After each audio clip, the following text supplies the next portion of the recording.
Hi welcome to Lanka loop channel. மறக்காம சேனலை subscribe பண்ணி பெல் ஐக்கோனையும் தட்டிவிட்டு நண்பர்களுக்கும் ஷேர் பண்ணி கொடுங்க. அண்மை காலமாக சமூக வலைதளம் எல்லாத்துலயுமே பார்த்தோம் அப்படின்னு சொன்னா பிரபல நடிகை ஒருத்தரோட அந்தரங்க வீடியோ அப்படின்னு சொல்லி நிறைய பேர் லிங்குகளை ஷேர் பண்ற மாதிரி நாம பார்த்திருப்போம். அது எல்லாரும் கேள்விப்பட்டும் இருப்போம். அதனால அந்த லிங்கை கிளிக் செய்து அல்லது அந்த லிங்க் எங்கேயாவது இருக்கும் அப்படின்னு சொல்லி தேடி பார்த்து அந்த லிங்கை கிளிக் செய்யும் போதுதான் பாரியதொரு மோசடிக்குள்ள அவங்க தள்ளப்படுறாங்க அப்படின்ற செய்தி இப்போது பரவலாக அதிர்ச்சிக்குள்ளான ஒரு விஷயமாக பார்க்கப்படுது. ஆமாங்க, மிகப்பெரும் மோசடி கும்பல் இந்த வீடியோ அப்படின்னு சொல்லப்படுற இந்த லிங்க் மூலமாக பாரிய பண மோசடியில ஈடுபட்டு கொண்டிருக்கிறது. அதற்குள் சிக்க வேண்டாம் அப்படின்னு சொல்லி இப்போது கணினி குற்றத்தடுப்பு பிரிவு மிக முக்கியமாக மக்களிடம் வேண்டுகோள் ஒன்றையும் முன்வைத்திருக்கிறார்கள். அதாவது அந்த நடிகை சம்பந்தமாக நிர்வாண காட்சிகளை பார்க்கறதுக்கு அப்படின்னு சொல்லி அந்த லிங்க் ஷேர் பண்ணப்படுது இல்லையா, அதாவது அது லிங்கே கிடையாது. அந்த இணைப்பை நீங்க பயன்படுத்தும் போது உங்களுடைய கணினியிலிருந்து அல்லது உங்களுடைய கையடக்க தொலைபேசியில இருந்து அந்த லிங்கை நீங்க கிளிக் செய்யணும் அப்படின்னு சொல்லி யோசிச்சீங்க அப்படின்னு சொன்னா அல்லது கிளிக் செஞ்சீங்க அப்படின்னு சொன்னா திருடக்கூடிய இணையதளத்துல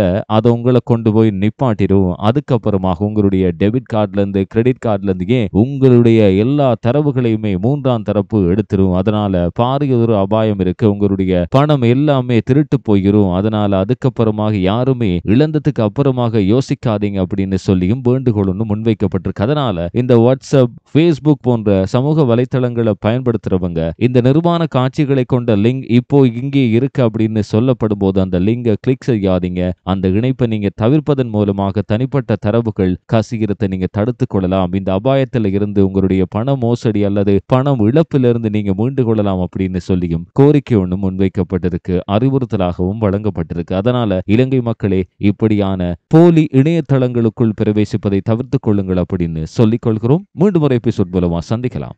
பாய்.